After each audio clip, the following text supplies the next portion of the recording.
మాతృదేవోభవ. జగములేలెడు తల్లి జనని ఎంచెంచి జాతరల్ పూజలు సాగింతువీవు.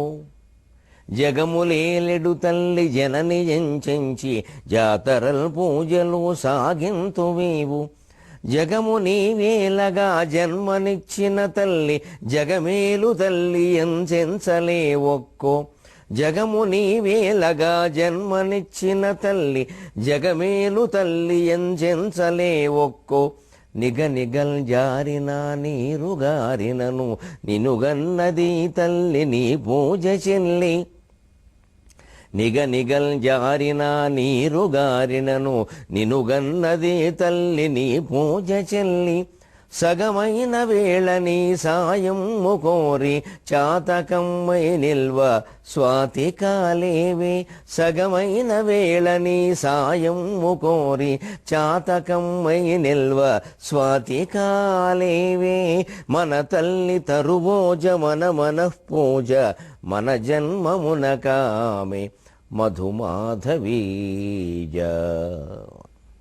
ఏబిఎన్ ఆంధ్రజ్యోతి ప్రేక్షక మహాశయులందరికీ నభుజీవన వేదం అనే కార్యక్రమంలో 686వ భాగానికి స్వాగతం పలుకుతున్నాం. జగములేలెడు తల్లి జననియం చెంచి జాతరల్ పూజలు సాగింతువీవు. ఓ మానవా, ఏదైనా అమ్మవారి జాతర వస్తే ఆవిడ జగన్మాత జగన్మాత అని ఓహో జాతరలు పూజలు చేస్తావు కదా. ఆ జగన్మాతను ప్రార్థిస్తే మనకి సకల సౌభాగ్యాలు ఇస్తుందని. మరి ఆవిడే అంత గొప్పదైతే జగము నీవేలగా జన్మనిచ్చిన తల్లి జగమేలు తల్లి ఎంచెంచలే ఒక్కో. జగత్తుని ఏలే ఆవిడ జగన్మాత అంత గొప్పవాడైతే ఒక మనిషిగా పుట్టి అపూర్వమైన ప్రతిభా సామర్థ్యాలు ప్రదర్శించి శంకరాచార్య స్వామిలాగా ఈ లోకాన్నంతటినీ ఉద్ధరించి ఈ జగత్తుని ఏలవయ్యా అన్న అవకాశాన్ని మనకిచ్చిన మన కన్న తల్లి ఎంత గొప్పదండి ఆ జగన్మాత కంటే కూడా. జగము నీవేలగా జన్మనిచ్చిన తల్లి జగమేలు తల్లి ఎంచెంచలే ఒక్కో. ఆ జగన్మాత ఈ మాత సమానమని మనం భావించలేమా? పైగా ఈ తల్లి మన కోసం ఎంత త్యాగం చేసింది అంటే నిగనిగలు జారిన నీరుగారినను నినుగన్నది ఈ తల్లి నీ పూజ చెల్లి. నిజంగా ప్రసవించడం అంటే స్త్రీకి పునర్జన్మండి. మళ్ళీ పూర్వకాలం పరిస్థితులు అయితే మరీ దారుణం. ఒక్కసారి బిడ్డను ప్రసవించడం జరిగింది అంటే శరీరం ఆకారాలు అనేక రకాలుగా మారిపోతుంది. శరీరం అనేక రకాలుగా మారిపోతుంది. అనేక రకాల నీరసాలు వస్తాయి, వ్యాధులు ఆక్రమిస్తాయి. అటువంటిది 8 మందిని 9 మందిని 10 మందిని కన్నవాళ్ళు ఉన్నారు. మరి ఏమీ పట్టించుకోలేదే వాళ్ళు, పిల్లల్ని కనడం పెంచడం తప్ప. ఎంత త్యాగమూర్తులు, పిల్లల కోసం వాళ్ళ జీవితాలనే ధారపోసిన వాళ్ళు ఇప్పటికీ అటువంటి తల్లులు ఉన్నారు. ఏమీ రూపాయి ఆశించకుండా, ఉద్యోగాలు సంపాదనలు ఏమీ లేకుండా మా పిల్లలే మా ప్రపంచం, వాళ్ళు బాగుంటే చాలు. ఆ బాగుండడంలో కూడానండి పూర్వకాలం తల్లిదండ్రుల గొప్పతనం. వారికి నమస్కారం చేయాలి మనం నిజంగా. వాళ్ళు వాళ్ళ పిల్లలు బాగుండడంతో పాటు వాళ్ళ పిల్లల వల్ల లోకానికి ఏదైనా మేలు జరగాలని కూడా కోరుకున్నారండి. కేవలం వాళ్ళు ఏదో సంపాదించుకుంటూ ఉండాలని అనుకోలేదండి. మనం బతకాలరా 10 మందిని బతకనియాలని చెప్పేవారు మా తల్లిదండ్రులు మాకు. ఈ స్వార్థం చూసుకోమని ఎప్పుడు మా తరం విద్యార్థులకి తల్లిదండ్రులు చెప్పడం నేను చూడలేదండి. ఎప్పుడు అలా చెప్పలేదండి వాళ్ళు. ఒరే మనం అన్నాక మన స్వార్థం ఉంటుందమ్మా, తప్పదు, కానీ దాంతోపాటు ఒరే నలుగురికి మేలు చేయాలమ్మా అని చెప్పేవారండి. మేము సినిమాకి వెడతామని డబ్బులు అడిగితే మా నాన్నగారు వద్దంటే 2 టికెట్లకు ఇచ్చేవారు. ఎందుకంటే పక్కవాడికి ఎవరు పెడతారా అనేవారు. ఇది ఇక్కడ సామరస్యం. పక్కవాడికి మా స్నేహితుడికి నువ్వే పెట్టు, వాడిని పెట్టనే వద్దు, ఇద్దరికి నువ్వు పెట్టాయి. ఒకవేళ వాడి టికెట్ వాడు కొనుక్కుంటే అది వేరే విషయం, ముందు నువ్వు సిద్ధపడు. ఔదార్యం, త్యాగం అలా అలవాటు చేశారండి చిన్నతనంలో. అలాంటి వాళ్ళ పెంపకంలో పెరిగిన వాళ్ళు సహజంగానే ఎలా ఉంటారు? ఇవాళ ఇళ్లలో పెంపకం విషయంలోనూ విద్యా వ్యవస్థలోనూ కూడా ఈ కాస్త పరోపకారం, నలుగురిని కలుపుకుని పోవడం అనే దృష్టిలో పెట్టుకుంటే ఆ త్యాగపూరిత సమాజం మళ్ళీ నిర్మాణం అవుతుందండి. మన తల్లి ఎంత త్యాగం చేసింది మన కోసం. నిగనగలు జారినా నీరుగారినను నినుగన్నది తల్లి నీ పూజ చెల్లి. తన ఆరోగ్యాన్ని చెడగొట్టింది, తన ఆకారం మారిపోతూ ఉన్నా, తన ప్రాధాన్యం తగ్గిపోతూ ఉన్నా, తనకి శ్రమ పెరిగిపోయినా, నీరసం వస్తున్నా పిల్లల్ని కని పెంచుతున్నారే. ఒకవేళ ఇప్పుడైతే ఇప్పుడు ఉద్యోగాలు చేస్తూ పిల్లల్ని కని పెంచుతున్న తల్లులకి 2 నమస్కారాలు చేయాలి. ఇక వాడు ఆ పని చేసుకుంటూ ఈ పని చేస్తున్నారు, ఎక్కడా అన్యాయం జరగకుండా చూసుకుంటున్నారు. ఇంకానండి మాతృత్వం ద్విగుణీకృతమైంది ఒక రకంగా. మరి అటువంటి తల్లి, అన్ని త్యాగాలు మన కోసం చేసిన తల్లి తండ్రి ఎవరైనా సగమైన వేళని సాయము కోరి చాతకమ్మై నిల్వ స్వాతి కాలేవి, అన్ని శక్తులు ఉడిగిపోయి వృద్ధులైపోయి నాన్న నువ్వే మాకు దిక్కురా అనేటువంటి పరిస్థితుల్లో సగమైపోయి ఓ చాతకం పెట్టలాగా వర్షం కురవకపోయినా సరే చెట్టు కొమ్మని చిటారు కొమ్మని ఆ చిట్ట చివర నిలబడి కురుస్తుందేమో అని ఆశగా ఎదురు చూసినట్టుగా బిడ్డల ప్రేమ కోసం, బిడ్డలు చూపించేటువంటి వాత్సల్యం కోసం, బిడ్డల అనురాగాల కోసం, బిడ్డలు వాళ్ళ ఎందుకు చూపించే శ్రద్ధాభక్తుల కోసం ఎదురు చూసే తల్లిదండ్రులకు మనం ఎంత చేయాలండి? సగమైన వేళని సాయము కోరి చాతకమ్మై నిల్వ స్వాతి కాలేవే, మన తల్లి తరువోజ మన మనఃపూజ మన జన్మమున కామె మధుమాధవీజ. ఇప్పుడు మనం ఆది శంకరాచార్య జీవితంలోని ఒక ప్రధానమైన ఘట్టంలో ఆయన తత్వ ప్రదర్శన, పాండిత్య ప్రదర్శన, తద్వారా జగజ్జయం, జగజ్జేతగా మిగలడం. ఒక అలెగ్జాండర్ జగద్విజేత కావడానికి, ఆదిశంకరాచార్య జగద్విజేత కావడానికి చాలా తేడా ఉంది. ఈ జగద్విజేత శాంతి స్థాపకుడు, ఆ జగద్విజేత అశాంతి స్థాపకుడు. భౌతికంగా ప్రపంచాన్ని ఆయుధంతో జయించడం కాదు, ఆత్మజ్ఞానంతో జయించాలి. స్వామి అటువంటి పని చేశారు. ఆర్యావర్తమునందు వేదనిధియై అద్వైత వేదాంతియై భార్యాపుత్రులటంచు బంధముల నొప్పన్బోక చిద్రూప సౌందర్యం వంతయు పంచిపెట్టిన శివానందాబ్ధియౌ శంకరాచార్య స్వామికి వందనం బిడెద, శంకరాచార్య స్వామికి వందనం బిడెద వాచ కర్మణ చేతసా. ఆర్యావర్తమునందు వేదనిధియై అద్వైత వేదాంతియై భార్యాపుత్రులటంచు బంధముల నొప్పన్బోక చిద్రూప సౌందర్యం వంతయు పంచిపెట్టిన శివానందాబ్ధియౌ శంకరాచార్య స్వామికి వందనం బిడెద వాచ కర్మణ చేతసా. ఈ శంకరాచార్య స్వామి కథ పూర్తయ్యే వరకు నా కన్నులు తరచుగా ఆర్ద్రం అవుతూనే ఉంటాయి. దీన్ని ప్రేక్షకులు భరించాలి. ఆచార్యస్వామిని తలుచుకుంటే నా ఒళ్ళు నా వశంలో ఉండదండి, అంతే. అది అంత ప్రేరణ నాకు జీవితంలో కానీ తత్వంలో కానీ ఆయన సిద్ధాంతమే, ఆ తత్వమే నాకు భగవద్భక్తిని స్థిరంగా కలిగేలా చేసింది. ఆ గ్రంథాలు చదవకముందు ఏదో కాస్త ఊగిసలాటగా వ్యవహరించినా అటు ఇటు తెలిసి కొంత తెలియక కొంత. ఆ సాహిత్యాన్ని చదవడం ప్రారంభించాక అన్ని రకాల సందేహాలు మబ్బులు విడిపోయినట్టు విడిపోవడమే. నిస్సంశయ సంశయఘ్ని నిర్భవ భవనాశని. అంతేకాదు స్వామి దయ వల్ల నిర్భయ భయనాశిని కూడా అయింది నా విషయంలో. ఏమాత్రం భయం లేదు, దేని గురించి చింత లేదు. అంత నిశ్చింతని నిర్భీకతని కలిగిస్తుందండి స్వామి సాహిత్యం. 21 సంపుటాలుగా తెనాలి సాధన గ్రంథ మండలి వారు వేశారు. రామకృష్ణ మఠం వారు కూడా స్వామి సాహిత్యాన్ని ప్రతిపదార్థ తాత్పర్యాలతో చాలా భాగం ప్రచురించారు. చదవండి, చదివించండి. జీవితం పట్ల ఒక నిర్భీక స్థితి, దేనికి చెలించినటువంటి గొప్ప స్థితి ఏర్పడుతుందండి.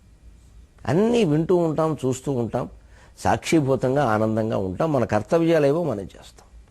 ఎట్టి పరిస్థితుల్లో జీవితాన్ని నుంచి పారిపోం, కనీసం తప్పించుకోం. ధైర్యంగా జీవితాన్ని ఎదిరిస్తాం. ఆర్యావర్తమునందు వేదనిధియై, ఆర్యావర్తం బ్రహ్మదేశం, ఇవన్నీ మనకి పేర్లు. మన దేశానికి శ్రేష్ఠులైనటువంటి జనులు జీవిస్తారు ఇక్కడ. వీళ్ళు విశ్వమంతటినీ ఒక్కటేగా భావిస్తారు. ఏ మనిషినైనా కులభేదంతో, మతభేదంతో, ప్రాంతభేదంతో, వర్గభేదంతో అవమానిస్తున్నాడు అంటే వాడు హిందువు కాదు, వాడు భారతీయుడు కాదు. హిందువు అయిన వాడు ఆ పని చేయడు. అదే అద్వైతం, అదే వేదాంతం. అంతిమంగా మనిషి తెలుసుకోవలసిన జ్ఞానమే అద్వైతం. నాన్ డ్యూయల్టీ అంటారు ఆంగ్లంలో దాన్ని. భార్యాపుత్రులటంచు బంధములను ఒప్పనుబోక. నిజానికి మహానుభావుల జీవితాల్లో కొన్ని ఇబ్బంది పెట్టే ఘట్టాలు ఉంటాయి. బుద్ధుడు యశోధరని విడిచిపెట్టడం, రామానుజాచార్య స్వామి సంసారాన్ని విడిచిపెట్టడం, శంకరాచార్యులు వివాహమే చేసుకోకపోవడం, ఆజన్మ బ్రహ్మచారిగా ఉండిపోవడం, ఆ పైన తల్లికి కూడా దూరం కావడం, ఇవి వ్యక్తిగత బంధాల దృష్ట్యా బాధ్యతల దృష్ట్యా ఆలోచిస్తే ఇబ్బందిగానే ఉంటాయి. ఆచార్యస్వామి తల్లికి సేవ చేయొద్దా? ఆ వయస్సులో ఆవిడని వదిలిపెట్టి వెళ్ళిపోవచ్చా? సన్యాసం అంత గొప్పదా? మరి మాతృబంధానికి ఆయన ఏమి న్యాయం చేసినట్టు? రామానుజాచార్య స్వామి సంసారం విడిచిపెట్టి వెళ్ళడం ధర్మమేనా? వివాహ ధర్మానికి ఆయన ఏమి న్యాయం చేసినట్టు? బుద్ధుడు చంటి పిల్లాడితో ఉన్న యశోధరికి చెప్పకుండా అర్ధరాత్రి వెళ్ళిపోవడం మంచిదేనా? కుటుంబానికి అన్యాయం చేయలేదా? ఇవి మనకందరికీ సందేహాలు వస్తాయి. ఒక్కసారి ఇదే ప్రశ్నల్ని మనం తిరగేసి వేసుకుందామండి. మనం అందరం మన కుటుంబాలకి న్యాయం చేస్తున్నాం కదా, చాలా అన్యాయం అని ఎన్నో కుటుంబాలకు అన్యాయం చేసి మన కుటుంబానికి న్యాయం చేసేస్తున్నాం కదా, మరీ విపరీతంగా న్యాయం చేసేస్తున్నాం. మనం ఏ అర్ధరాత్రి ఏ భార్యల్ని ఏ భర్తల్ని విడిచిపెట్టి మనం ఎక్కడికి వెళ్ళలేదు కదా, కనీసం నీళ్ల గదికి కూడా వెళ్ళలేదు కదా అర్ధరాత్రి భయం వేసి. మనం అందరితోనూ మన బంధాలు వేటిని వదిలిపెట్టకుండా అంతా మనం సక్రమంగానే ఉన్నాం కదా. మనం ఏం చేశాం ప్రపంచానికి? ఇది ఆలోచిస్తే వారు ఎందుకు త్యాగం చేశారో అర్థం. ఒక శంకరాచార్య అయినా, ఒక రామానుజాచార్య అయినా, ఒక గౌతమ బుద్ధుడైనా, ఎవరైనా ఎందుకు ఆ పనులు చేశారో అర్థమవుతుంది. వ్యక్తిగత బంధం ఎప్పుడు సామాజిక సేవ ముందు తల వంచాల్సిందే, తప్పదు. ఆ వ్యక్తిగత బంధానికి సంబంధించిన మూర్తులే దాన్ని అర్థం చేసుకోవాలి, అంతే. ఎందుకంటే మన బోటికాళ్ళం కొన్ని కోట్ల మంది పుడుతూ ఉంటాం, పోతూ ఉంటాం. మహానుభావులు అలా పుట్టరు కదండి. ఆ దృష్టితో చూడాలి. అలాంటిది చేయకపోతే వాళ్ళు ఇన్ని పనులు చేయలేరు. భార్యాపుత్రులటంచు బంధములను ఒప్పను పోక. ఇంకా వీరందరిలోనూ ఆచార్యస్వామి గొప్పతనం ఏమిటంటే ఆయన ఎవరికి అన్యాయం చేయలేదు, ఎవరిని విడిచిపెట్టి వెళ్ళిపోను. చిన్నతనంలోనే నేను సన్యాసం స్వీకరిస్తానమ్మా అని చెప్పారు, వెళ్ళిపోయారు. ఆయన పుట్టిందే అందుకోసం. భార్య తల్లిని బంధువులకు అప్పగించారు. అప్పటికే ఆవిడ కొంత వయస్సు మళ్ళిన స్త్రీ, కాస్త తిలతండుల న్యాయం కింద తెలుపు నలుపు వెంట్రుకలు వస్తున్నాయి. తర్వాత సరే ఆచార్యస్వామి 25 ఏళ్ళు దూరం అయ్యేసరికి ముసలితనం కూడా వచ్చి ఉండొచ్చు. అది కవితాపరంగా మాతృవేదన పరంగా మనం అర్థం చేసుకోవాల్సిన విషయం. ఏ శంకరాచార్య జీవిత చరిత్ర రాసిన ఏ వ్యక్తి స్పృశించిన విధంగా సాగర ఘోష కవి శంకరాచార్య తల్లి పడిన ఆవేదనని స్పృశిస్తాడు, మీరు చూస్తారు. ఆ మాతృవేదన కూడా మనం చెబుతాం, అది ఒక పార్శ్వం అంతే. కానీ మరి ఆయన ఆ బంధాల్లో చిక్కుకొని ఉంటే, ఆవిడ చెప్పినట్టే ఓ పెళ్లి చేసుకుని ఏదో పిల్లల్ని కానీ ఉంటే, ఈ మొసలి, ఈ సన్యాసం, చక్రం సన్యాసం, ఈ ఆతుర సన్యాసం ఇవన్నీ ఏమీ లేకపోయి ఉంటే ఏమి దక్కేది ఆయన నుంచి? మరో పండితుడితో లోకానికి అందేవాడు, ఆ కాలడే అరుగుల మీద కూర్చుని కాలక్షేపం చేసేవాడు. అంచేత లోకాన్ని ఉద్ధరించేటువంటి మహానుభావుల జీవిత చరిత్రలో ఇటువంటివి కొన్ని కోణాలు ఉంటాయి. వాటిని మన దృక్కోణం సరిగ్గా మార్చుకుని అర్థం చేసుకోవాలి. అంచేత ఆ బంధాలను ఆయన ఒప్పుకోలేదు. ఇవన్నీ ఉంటే ఇవన్నీ చేయలేమండి అన్నాడంతే. మరి సుఖమహర్షి అసలు ఇవేమీ లేనిపోడు, వ్యాసుడు మొత్తుకుంటున్నా వినకుండా వెళ్ళిపోయాడు. మరి అలానే వ్యాసుడు తండ్రికి ద్రోహం చేశాడంటావా? తప్పు కదా. శుకుడు పిలుస్తున్నా వినిపించుకోలేదండి. నువ్వు ఎక్కడ ఏ జన్మలో తండ్రివేనో కూడా అడిగాడు. ఆ తత్వజ్ఞానం అలాగే ఉంటుంది. కానీ ఇవాళ శుకుడు అన్న ఒక ప్రేరణ మీద మనం ఎంత గొప్పగా ఉన్నాం. ఆ భావన చాలు మనకి. ఆయన అందించిన భాగవతం సరే నిత్య పఠనీయం అయిపోయింది ప్రతి ఇంట్లో. పోతన గారికి అదే ప్రేరణ అయింది. యావత్ జాతిని ఉద్ధరిస్తోంది ఈవేళ మహత్తరమైన ఆచరణాత్మక వేదాంతం రూపంలో భాగవతం. మరి ఇది శుకుడు లేకపోతే అది అందేదా? అంచేత వ్యక్తిగత బంధాలకి అన్నిటికీ సంపూర్ణంగా న్యాయం చేయాలి అంటే ఇంకా వ్యవస్థలో కూరుకుపోవడం తప్పితే చేయగలిగింది ఏముండదు. ఆ వ్యక్తిగత బంధాలకి సంబంధించినటువంటి మూర్తులే, వారు స్త్రీమూర్తులైనా, పుమ్మూర్తులైనా, బాలమూర్తులైనా, వృద్ధమూర్తులైనా, మాతృమూర్తులైనా ఆ వ్యక్తిని ఇలాగే అర్థం చేసుకోవాలి. ఈయన ఇందుకోసం పుట్టాడు, అవన్నీ చేస్తాడు, అవన్నీ చేయగలిగిన వాళ్ళు ఇంకెవరూ లేరు ఈయన తప్ప. కాబట్టి ఆయనకి సహకరించడం కోసమే మనం పుట్టాం, అంతే. ఆయనకి వండి పెట్టడం కోసము, ఆయన్ని పెంచి పెద్ద చేయడం కోసము, ఆయన బాధ్యతలన్నీ చూసుకోవడం కోసం మనం పుట్టాం, మన బాధ్యత అంతే. అది చేస్తే ఆయన ద్వారా లోకానికి అందేది నిశ్చింతగా అందుతుంది. అటువంటి మహానుభావులు పుట్టడం అరుదండి. వంట వండేవాళ్ళు వడ్డించేవాళ్ళు చాలామంది పుడతారు, దానికే ఉంది.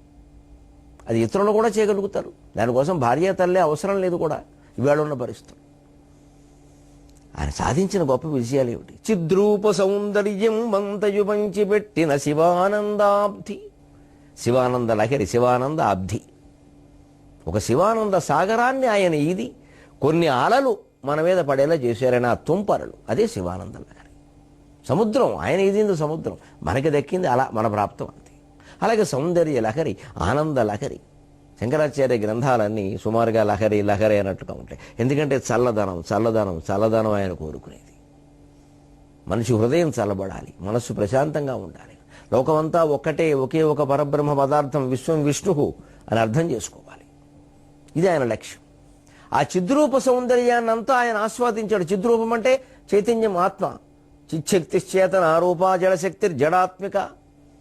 మనలో చాలామంది ఇది నిర్జీవం అండి, అది జీవం అండి అంటే, ఓ కుర్చీ చూపిస్తే నిర్జీవం అంటాడు, ఓ మనిషిని జీవగానే నిర్జీవం అంటాడు. చాలామంది మనుషులు నిర్జీవుల్లో ప్రవర్తిస్తున్నారు, దేనికి స్పందించకుండా. వీళ్ళకంటే ఆ కుర్చీయే నయం, కనీసం తోస్తే కింద పడుతుంది. నిర్జీవం సజీవం అనే విభాగం చాలా పొరపాటండి.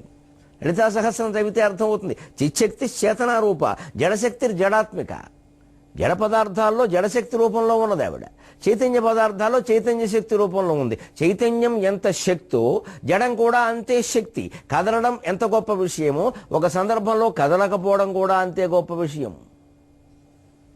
మనం నిత్య చైతన్యంతో సమాజంలో రకరకాల కార్యక్రమాలు చేసేవారిని ఎంత గౌరవిస్తామో తెలియదు, కానీ అస్సలు కదలకుండా బండరాతిలా ఉండి తపస్సు చేసి మహర్షుల్ని పాదాభివందనం చేసి గౌరవిస్తున్నాం కదండి. మరి ఏదైనా చిన్న పని అయితే ఎందుకు చేస్తామండి? అది కదలకుండా ఉండడం కూడా చాలా గొప్ప విషయం అండి. అంచేత జడశక్తి అంటారు దాన్ని. అక్కడ చైతన్యం రూపంలో వ్యక్తం కావట్లే శక్తి, ఇంకో రూపంలో వ్యక్తం అవుతుంది. అందుకే లలితా సహస్రంలో చాలా స్పష్టంగా చిచ్చక్తికి చేతనారూప జడశక్తికి జడాత్మిక గాయత్రి వ్యాకృతి సంధ్యా ద్విజబృంద నిషేవిత. చైతన్యం జడం అనే భేదమే ఉంటుంది తప్పితే జీవము నిర్జీవము ఉండదు, అది అజ్ఞానం. అందుకే మన వేదాంత శాస్త్రంలో ఎక్కడైనా స్థావర జంగమాత్మక ప్రపంచం అన్నారు, చరాచర ప్రపంచం అన్నారు, జీవ నిర్జీవ ప్రపంచం అని అలా. భారతీయ వేదాంతులు ఎంత గొప్ప దర్శనం చేశారో అర్థమైపోతుంది ఈ ఒక్క మాటలో. మనవాడు ప్రాణం పోతే దేహాన్ని విడిచిపెట్టాడు అన్నారు. ఇంగ్లీష్లో మాటలు చూసుకోండి, ఏమన్నా ఆత్మను విడిచిపెట్టాడు. ఆత్మను ఎవరు విడిచిపెట్టరు, దేహాన్ని విడిచిపెడతారు. ఎవరికి సరిగ్గా అర్థం చేసుకున్నారో కూడా అర్థమైపోతుంది. అటువంటి అపూర్వమైన చైతన్య పదార్థం, భగవత్ పదార్థం, ఆ సౌందర్యాన్ని ఆయన ఆస్వాదించి మనకు పంచిపెట్టారు. చిద్రూప సౌందర్యం వంతయు పంచిపెట్టిన శివానందాబ్ధియం శంకరాచార్య స్వామికి వందనం విడిద వాచ కర్మణ చేతస. ఆచార్యస్వామికి వందనం చేసేటప్పుడే కాదు, ఏ దేవత పూజ చేసినా, నోము చేసినా, వ్రతం చేసినా, పారాయణ చేసినా ఇది చాలా ముఖ్యం. వాచ కర్మణ చేతస. ఏ మాట మాట్లాడుతున్నామో ఆ మాట మీద దృష్టి పెట్టాలి. స్తోత్రం ఫలించాలి అంటే ఆ స్తోత్రంలో ఉండే మాటల మీదే దృష్టి. దృష్టి అంటే మనస్సు, చూపు కాదు. దృష్టి ఎక్కడో ఉంటుంది, పారాయణ పూర్తి అయిపోతుంది. ఎన్నోసార్లు అయిపోతుంది ఈ పారాయణ, ఎందుకు చేసావో అర్థం కాదు, అందుకే ఇవి ఫలించవు. అదే చేతస, మనస్సు దాని మీద ఉండాలి. వాక్కు ఎలాగూ ఉండాలి, వాక్కు లేకుండా ఎలాగ స్తోత్రం ఏదైనా. కర్మణ, పని చేయాలిగా, ఓ పుస్తకం పట్టుకుని చదవాలిగా. అలాగే మనం జీవితంలో ఒక కార్యాలయంలో పనిచేస్తున్నాం, దృష్టి పని మీద పెట్టండి, మాట్లాడకండి, అక్కడ మాట్లాడకపోవడమే పని. మనస్సు దాని మీద పెట్టండి, పని చక్కగా చేయండి, పని బ్రహ్మాండంగా అవుతుందండి, సక్రమంగా అవుతుందండి, సమయానికి అవుతుందండి. ఒక పారాయణ చూసుకోండి, మీరు ఏదైనా స్తోత్రం చదువుతుంటే ఏదో 10 నిమిషాల్లో అయిపోతుంది ఇది అని అనుకుంటామండి. ఓ విష్ణు సహస్రం ఉదాహరణకు ఓ పావు గంట లోపే, 10 నిమిషాలు పావు గంటలో అయిపోతుంది. మన ఆలోచనలు ఎటేటో వెళ్ళిపోయాయి అనుకోండి, ఎక్కువసేపు పట్టేస్తుంది. మీరు చూసుకోండి, పైగా ఒక్కోసారి ఆగిపోతుంది, ఎక్కడ ఆపేమో కూడా గుర్తురాదు. అంటే మనస్సు పెట్టందే లాభం లేదు. ఏ పూజ చేసినా, ఏ నోము చేసినా, దేవాలయంలోకి ఎప్పుడు వెళ్ళినా దేవుడు విగ్రహం చూసినప్పుడు వాచ కర్మణ చేతస దీన్నే త్రికరణ శుద్ధి అన్నారు. ఈ 3 బాగుంటే దైవ దర్శనం కూడా అప్రయత్నంగా అవుతుంది. అలాగే అటువంటి మహానుభావుడు లోకంలో సాధించిన విజయం ఏమిటి? ఎలాగ తన సిద్ధాంతాన్ని స్థాపించాడు. అందుకోసం ఎక్కడికి వెళ్ళాడు. ఖండన మండనంబులన ఖండుడు చెల్కల నోట వేదముల్ వండిన ఇంటిలో ఉభయ భారతి సాక్షిగా కర్మవాదమున్ ఖండన చేసి శిష్యులను కాళ్ళుల చేతుల గైకొనెన్. శరన్మండల చంద్రకీర్తి మహిమమ్ము హిమమ్ముల గుట్టలెక్కగన్. ఖండన మండనమ్ముల నఖండు చిల్కల నోట వేదముల్ వండిన ఇంటిలో ఉభయ భారతి సాక్షిగా కర్మవాదమున్ ఖండన చేసి శిష్యులను కాళుల చేతుల గైకొనెన్. శరన్మండల చంద్రకీర్తి మహిమమ్ము హిమమ్ముల గుట్టలెక్కగన్. ఖండన మండనమ్ముల నఖండు మేధాశక్తి, అపూర్వమైన మేధాశక్తి. దేశం బాగుపడాలంటే ఒకే ఒక్క ఉపాయం అండి. ప్రతి వ్యక్తి హృదయంలో బుద్ధుడిని నమ్ముకోవాలి, హృదయంలో బుద్ధుడిలా ఉండాలి, మేధాశక్తిలో శంకరాచార్యలా ఉండాలి, కార్య ఆచరణలో వివేకానందుడిలా ఉండాలి. ఖచ్చితంగా ఆ వ్యక్తి జీవితం అద్భుతంగా ఉంటుంది, ఆ సమాజం కూడా అద్భుతంగా ఉంటుంది. మేధాశక్తికి శంకరాచార్యని ఎందుకు చెబుతాం ప్రత్యేకంగా అంటే, ఆయన ముందు ఆ వాదనలో ఎవ్వరూ నిలబడలేదండి. ఇప్పటికీ సరిగ్గా కాస్త ఏమాత్రం వాదించగలిగిన శక్తి ఉన్నా అద్వైతం ముందు మరి ఏ సిద్ధాంతం నిలబడదండి. దాని ఎందుకు నమ్మకంతోనే కదా నేను 3 సార్లు సవాల్ చేసి మాట్లాడుతున్నాను హాయిగా. గొప్ప నమ్మకం నాకు. ఆ సిద్ధాంతం అటువంటిది. మన వాదన ఏదో పెద్ద విషయం కాదు అక్కడ. ఆ సిద్ధాంతం అటువంటి సత్యం. అది సత్యాన్ని కాదనే అవకాశం లేదు. సత్యం తనను తాను రుజువు చేసుకుంటుంది. సత్యాన్ని ఒకరు రుజువు చేయాల్సిన అవసరం లేదు. సత్యమే భగవంతుడు, సత్యమే అద్వైతం, అద్వైతమే సత్యం. కానీ యుక్తి తర్కము నేర్చుకోకపోతే ఖండించలేం, సమర్థించలేం. ఖండనం అంటే ఖండించడం, మండనం అంటే సమర్థించడం, అలంకరించడం అని అర్థం. అందుకని ఖండించినా ఆయన అలాగే ఉంటుంది, అలంకరించినా సమర్థించినా అలాగే ఉంటుంది. మళ్ళీ రెండో వాడికి నవరత్నానికి వెళ్ళలేదు. అఖండుడు ఎక్కడికి వెళ్ళాడు? మాహిష్మతీపురం. మండన మిశ్రుడు బ్రహ్మదేవుని అంశగా భావిస్తారు ఆయన్ని. ఆయన భార్య ఉభయ భారతి, ఆవిడ పేరేది సరస్వతీదేవి అంశగా భావిస్తారు. లోకంలో అద్వైత సిద్ధాంతాన్ని పునఃప్రచారం బాగా చేయడం కోసం రకరకాల పిచ్చి మతాలన్నీ ద్వైతం పేరు మీద రకరకాల భేదాలు ఏర్పడి పిచ్చి ఆరాధనలన్నీ బయలుదేరిపోతుంటే కాపాలకులు, శాక్తేయులు, గాణాపత్యులు, సౌరమతస్థులు, బౌద్ధులు, జైనులు, రకరకాలకి ఇంక జైనంలో మళ్ళీ శ్వేతాంబరులు, దిగంబరులు, బౌద్ధంలో మళ్ళీ మహాయానం, హీనయానం, రకరకాలుగా పిచ్చి అంతా లోకంలో ప్రచారం అయిపోతుంటే ఒకటి మించి ఒకడు పిచ్చి. మేము తెల్ల బట్టలు వేసుకుంటామని ఒకడు, మేము గుడ్డలెప్పుకు తిరుగుతామని ఒకడు, మేము నోటి గుడ్డ కట్టుకుంటామని ఒకడు, మేము మీకు కూడా గుడ్డ కడతామని ఒకడు. ఇక ప్రజలు బతకలేనటువంటి మతాలు ఇవన్నీ, ఆచరణ సాధ్యం కాని మతాలు ఇవన్నీ. ఎవరు శ్మశానంలో పూజలు చేసేవాడు ఒకడు, ఈ చిహ్నం ఉంటే కానీ కుదరదు నరికేస్తాననేవాడు ఒకడు. ఇలా పిచ్చి మతాలన్నీ బయలుదేరుతూ ఉంటే వాటిని ఖండించాలి అంటే ఎంత పాండిత్యం ఉండాలండి. ముఖ్యంగా ఇవన్నీ దేని నుంచి వస్తాయి? కర్మవాదం నుంచి వస్తాయి. కర్మ ఫలాన్ని ఇస్తుంది, అనుమానం వెళ్ళా. కానీ పిచ్చి కర్మ చేస్తే పిచ్చి ఫలం కూడా వస్తుందని గ్రహించకపోతే అలాగా? కర్మ ఎప్పుడు ఫలాన్ని ఇవ్వడంతో పాటు బంధాన్ని ఏర్పరుస్తుంది. ఎంతో జ్ఞానం మేము పుస్తకాలు గ్రంథాలు చదవడం ద్వారా పొందుతున్నామండి, మీకు చెబుతున్నామండి. ఇది కర్మే కదండి, ఇది కర్మ, ఇది పని. దీనివల్ల మాకు కలిగే నష్టం ఏమిటో మీకు తెలియదు. కాబట్టి నేను చెప్పాను, ఎన్ని భాగాలు చెప్పాను నేను నవజీవన వేదం, ఎన్ని విషయాలు చెప్పాను. అప్రయత్నంగా వచ్చేస్తూ ఉంటుందండి అహంకారం. అందులో ఎవరన్నా కాస్త కనిపించిన వాళ్ళు పొగుడుతూ ఉంటే ఇంకా వస్తుందండి. ఇది రాకుండా జాగ్రత్త పడడమే జ్ఞానం. అందులో ఉన్న విషయాన్ని మనం చెప్పాం, అంతేగాని మనమేం కనిపెట్టలేదు దాన్ని. చాలా కష్టమండి ఇది. ఈ పని మేము ప్రవచనం చేయడం అనేది గొప్ప పనే, కానీ ఇది అహంకారాన్ని కలిగిస్తుంది. ఎందుకంటే వద్దన్నా సరే కాళ్ళమే పడిపోతూ ఉంటారు కదా. ఓ 10 మంది పడేసరికి మనకు వెంటనే శంకరాచార్య తర్వాత నేనేనేమో అబ్బే వెంటనే వీపు చెయ్యి వెనక్కి వెళ్ళిపోయింది గోకోవడానికి అనిపించేస్తుందండి సహజంగా. ఇది అహంకారాన్ని పెంచేస్తుంది. ఇదే కర్మవాదంలో వచ్చే ఇబ్బంది. మనిషికి బంధాన్ని పెంచేస్తుంది, అహంకారాన్ని పెంచేస్తుంది. అందుకని జ్ఞాన మార్గానికి వెళ్ళవలసింది. మండన మిశ్రుడు కర్మవాదంలో ఉంటే, అతను మించింది లేదు అంటూ ఉంటే, అటువంటి వాటితో వాదించి దాని సిద్ధాంత స్థాపన చేస్తే దేశం అంతా మారుతుంది. వాదిస్తే అటువంటి వాళ్ళతో వాదించాలి. ఊరికే సేవకులు, సహాయకులతో వాదించడం మనకేం పని? వాదిస్తే అసలైన వాళ్ళే రంగంలోకి రావాలి. తెలిపోతుంది వారో మనమో లెక్కలేదు. ఇంకా తప్పుంటే ఒప్పేసుకుంటాం, అభ్యంతరం ఏం లేదు. అన్న తర్వాత అనలేదు అనే మాట సమస్య లేదండి, అన్నాం అంతే. దానికి కట్టుబడి ఉండగా అనలేదని అనద్దు, అబద్ధం ఆడద్దు. ఎవరితో వాదించాలి? మన సాటి వాళ్ళతో మనం వాదిస్తాం. అసలు మూల వ్యక్తులు వస్తే వాదిస్తాం. ఈ ఎండమైన వాళ్ళతో మనకేం పని? ఏం తెలుసునండి వాళ్ళకి? అలాంటి వాదన చేశాడు. ఆ వెళ్ళడం కూడా ఎంత చిత్రంగా వెళ్ళాడు. అక్కడ దారి ఎలా తెలుసుకున్నాడు ఆయన ఇంటికి? వాళ్ళు ఆ పురంలో ఉండే ఆడవాళ్ళ చేత ఆ రోజుల్లో సంస్కృతం మాట్లాడుతూ ఎంత చక్కగా దారి చెప్పారు. అసలు అక్కడ జరిగిన వాదన ఏమిటి? ఈయన ఎలా నెగ్గుకుంటూ వచ్చాడు? శంకర విజయంలో ఉండే ఈ అపూర్వమైనటువంటి వృత్తాంతాలు సాగర ఘోష కవి మనకి పద్య రూపంలో వినిపించబోతున్నాడు. మళ్ళీ 23:30 గంటల్లో మనం కలుద్దాం. అంతవరకు తెలుగు ఎక్కువ వాడదాం, నీళ్లు తక్కువ వాడదాం.